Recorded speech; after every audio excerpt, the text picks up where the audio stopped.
नमस्कार दोस्तों। आज हम कुछ बात करेंगे। कल जो काम हुआ है आरएस का, ये कुछ क्वेश्चंस को लेकर के दिखाएंगे, आपको बताएंगे, आपको बात करेंगे, आपको आपसे कैसे एमआरएस ने चीट कर दिया है हमारे टीजी एस्पिरेंट्स को। पहले तो उन्होंने सिलेबस जारी किया, बिल्कुल सिलेबस के हिसाब से उन्होंने क्वेश्चंस भी दिए। हाँ, एक जगह जहां पर उन्होंने हम सबसे धोखेबाजी की, एक तरीके से गद्दारी किया। उन्होंने कहा था कि कंसर्न सब्जेक्ट से टोटल 80 क्वेश्चन आएंगे। क्या कहा था? कंसर्न सब्जेक्ट लिटरेचर से जो उनका गिवन सिलेबस था उससे क्वेश्चंस आएंगे 80, और उन्होंने क्वेश्चंस दिए हैं सिर्फ और सिर्फ कितने? सिर्फ और सिर्फ दिए हैं क्वेश्चंस 12। और अगर कोई ये क्वेश्चंस आपको मिलने वाले हैं 80 और दे दे 12, और बाकी के क्वेश्चंस कहां से दे दिया है? बाकी के क्वेश्चंस उन्होंने दे दिया है ग्रामर से, बाकी के क्वेश्चंस उन्होंने दे दिया है एजुकेशन की हिस्ट्री से, उन्होंने क्वेश्चंस दे दिया है पेडागोजी से, एनईपी से। मतलब जो जनरल पेपर के क्वेश्चंस होने वाले थे वो क्वेश्चंस उन्होंने दे दिया है ईएमआरएस के सब्जेक्ट के पेपर में, सब्जेक्ट के पेपर में। इससे फर्क क्या हुआ कि जिन लड़कों ने जो गिवन सिलेबस दिया था ईएमआरएस की, यद्यपि टीजी एक ही सिलेबस है, सेम सिलेबस है, जो उनकी तैयारी किया था, आपने बहुत हार्ड वर्क किया था, सारी मेहनत पर आपके पानी फिरता हुआ नजर आ रहा है, और सारे के सारे क्वेश्चन आ गए हैं। इसी को हम कह रहे हैं कि ये धोखा है, पूरी तरीके से चीटिंग था स्टूडेंट्स के साथ, उन सीरियस एस्पिरेंट्स के साथ जो पिछले 2-2.5 महीने से दिन रात एक करके मेहनत करते जा रहे थे और पूरा लिटरेचर पढ़ते जा रहे थे, वो शेक्सपियर को पढ़ते जा रहे थे, वो 18th century, 19th century, 20th century literature पढ़ते जा रहे थे, American, African, Canadian, European, Australian, सबको वो पढ़ते जा रहे थे। उन सबसे कोई भी क्वेश्चन पेपर में नहीं आया है, कुछ भी नहीं, नथिंग तो नथिंग। और पूरे इतने बड़े सिलेबस सेट सिर्फ और सिर्फ 12 क्वेश्चंस दे दिया है। इसका मतलब क्या है? हम सबके साथ उन्होंने अच्छा नहीं किया है, और किस साजिश के तहत ऐसा हो रहा है ये भी कुछ पता नहीं है। नौकरी देने के लिए एग्जाम हो रहा है कि नौकरी से बाहर करने के लिए एग्जाम हो रहा है, इस सब पर हमको कोई आइडिया नहीं लग रहा है। दिखाते हैं आपको क्वेश्चंस टोटल। ये था कि क्वेश्चंस आएंगे 80 क्वेश्चंस आपके सब्जेक्ट पर होंगे, और सब्जेक्ट के अलावा 80 के अलावा 10 क्वेश्चंस और होंगे जो जनरल पेपर पर। तो उन्होंने 90 क्वेश्चंस इंग्लिश पर दिया है, 90 क्वेश्चन तो उन्होंने दिया है, बट इस 90 में दिया क्या है? इस 90 में उन्होंने 3 पैसेजेस दे दिए हैं, 3 पैसेजेस दे दिए हैं, और उन 3 पैसेज पर बेस्ड क्वेश्चन कर दिया है। यद्यपि इसमें से एक पैसेज ऐसा है जो लिटरेचर पर कह सकते हैं आप था, वो है रॉबिन्सन क्रूसो पर एक पैसेज आया है, और उस पर उन्होंने क्वेश्चंस पूछ किया है। 3 पैसेजेस पर क्वेश्चंस उन्होंने पूछा है, उन्होंने फिलर्स पूछे हैं, उन्होंने सेंटेंस अरेंजमेंट पर भी 2 क्वेश्चन पूछ लिया है, उन्होंने 2 क्वेश्चन क्लास पर भी पूछ लिया है, और लिटरेचर पर टोटल क्वेश्चन उन्होंने जहां से कहा था कंसर्निंग सब्जेक्ट से, जो मेन एरा है, जो मेन इलाका था जहां से क्वेश्चंस बनना था, वहां से क्वेश्चंस कर दिए हैं पूरी तरीके से नदारद।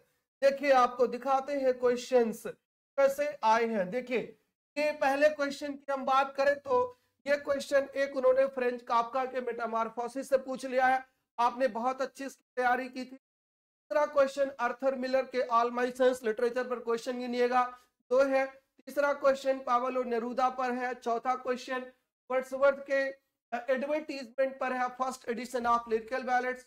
पांचवा क्वेश्चन शेक्सपियर के हीरोइन से है, और इकलौता क्वेश्चन है जो शेक्सपियर के एक हीरोइन का डायलॉग पूछा है।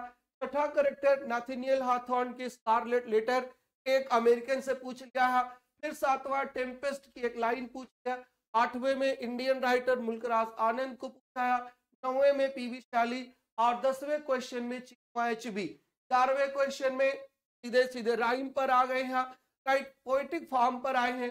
12वें में एक क्वेश्चन रस्किन बर्ड, और 13वें में देखिए क्या उन्होंने पूछ लिया उन्होंने लिंग्विस्टिक्स का पार्ट, जो कि आपके चैप्टर में पूरी तरीके से नहीं दिया है, सिलेबस में नहीं दिया है। ये लिंग्विस्टिक्स का क्वेश्चन है, लैंग्वेज लर्नर का क्वेश्चन है। ये देखिए लैंग्वेज लर्नर का क्वेश्चन है। ये हिस्ट्री का क्वेश्चन पूछ लिया है 19 स्टेट में जीडी आई थी। Right of children to free compulsory education की बात यहाँ पर पूछ लिया है। कंप्रेहेंसिव इनपुट इन लैंग्वेज की बात यहाँ पे कर रहे हैं। चेंज ऑफ स्पीच, एक सीधे ग्रामर आ गया, नरेशन पर क्वेश्चन आ गया है। और ये देखिए ये भी लैंग्वेज टीच पर क्वेश्चन है। एनईपी 2020 पर यहाँ पर क्वेश्चन है। 10+2 का स्ट्रक्चर क्या है एनईपी पर यहाँ क्वेश्चन है। जस्टिस जेएस वर्मा कमीशन की रिपोर्ट पर क्वेश्चन यहाँ पर पूछ लिया है। और फिर ये पैसेज दे दिया है, पैसेज पे क्वेश्चन है। और फिर एक पैसेज ये रॉबिन्सन क्रूसो पर है, यहाँ रॉबिन्सन क्रूसो के पैसेज पर 5 क्वेश्चन है। और उसके बाद जो है एक फिर पैसेज दिया है और उस पैसेज पर है कम्युनिकेशन पर वो पूरा पैसेज है। और उसके बाद एक क्वेश्चन बायोग्राफी का डिटेल पूछा है कि बायोग्राफी बिब्लियोग्राफी किसको कहते हैं। और उसके बाद फिर देखिए सारे क्वेश्चन ग्रामर से आए हैं। यहाँ से आप दो चीजें देख सकते हैं कि एक तो पूरी तरीके से कैसे ट्रेंड बदला है, और दूसरी तरीके से ये देख सकते हैं कि 23 को आपका पेपर है टीजीटी का, राइट, ट्रेंड ग्रेजुएट टीचर का पेपर है 23 को। तो आपको अब कैसे तैयारी करनी है, इस हिसाब से भी एक आप ट्रेंड लेकर के चलेंगे। ग्रामर के क्वेश्चंस वहां पे ज्यादा होने वाले हैं और लिटरेचर के क्वेश्चन कम, ये जो ट्रेंड बता रहा है। बट ईएमआरएस ने तरह से ट्रेंड को फेल किया है, किसी भी ट्रेंड को नहीं माना है। तो हो सकता है कि वो ट्रेंड ना मानते हुए अगले में लिटरेचर वाले क्वेश्चन दे दे। इसको भरपाई करने के लिए यहाँ पर जो उन्होंने गलतियां करी हैं, जो इन्होंने मिस्टेक्स करी हैं, जो चीज करी है, जो फ्रॉड किया है, उसके लिए हो सकता है वहां पर वो अपने आप को करें और लिटरेचर के क्वेश्चन ज्यादा दे दें। दोनों केसेस बनते हैं, तो दोनों आप तैयारी कर ही रहे हैं। आपने लिटरेचर तो पूरी तरीके से तैयार कर लिया है। एक हफ्ते में 4 दिन और बच रहा है, 4 दिन 5 दिन आप एक बार ग्रामर की तैयारी करिए। और हाँ, ग्रामर की तैयारी कर लीजिए, एक बार देख लीजिए कि अगर क्वेश्चंस उससे बनते हैं तो आप कैसे पार पाएंगे। यद्यपि ग्रामर के क्वेश्चंस कंपैरेटिवली होते हैं, कंपैरेटिवली आसान होते हैं, क्योंकि आप वही जनरल पेपर में पढ़ के जाते हैं और वही सब्जेक्ट के पेपर में आता है। बट आपने सब्जेक्ट जब इतना सारा पढ़ा है और वहां से कुछ नहीं आता, तो इसको ये फ्रॉड है। इसके लिए हम क्या कर सकते हैं, इसके लिए हम सब के सब जो है ईमेल कर सकते हैं हमारे इसको। हम सब के सब जो है एक्स पर जा करके, जो पहला ट्विटर हुआ करता था, वहां पे टैग कर सकते हैं अपनी प्रॉब्लम की इन्होंने ऐसा कहा था कंसर्न सब्जेक्ट से और इन्होंने क्वेश्चंस पूछा है। ये पूरी तरीके से जो कि गलत है।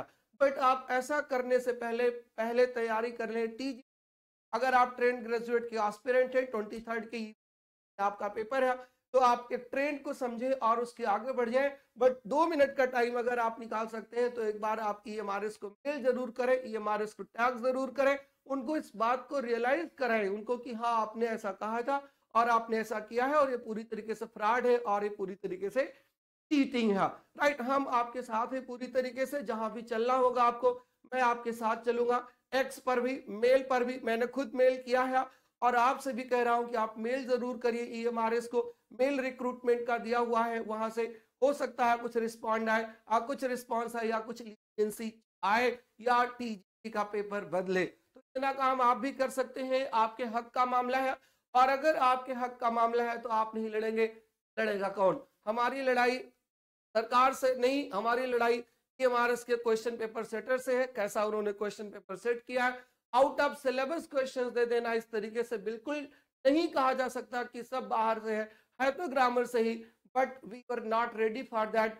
सर के ट्रेंड्स भी ऐसा नहीं बताते और वो खुद नहीं बताए थे कि इतना ग्रामर आएगा। उन्होंने तो कहा था 80 क्वेश्चंस कंसर्न सब्जेक्ट से आएंगे और कंसर्न सब्जेक्ट ग्रामर नहीं, कंसर्न सब्जेक्ट लिटरेचर था।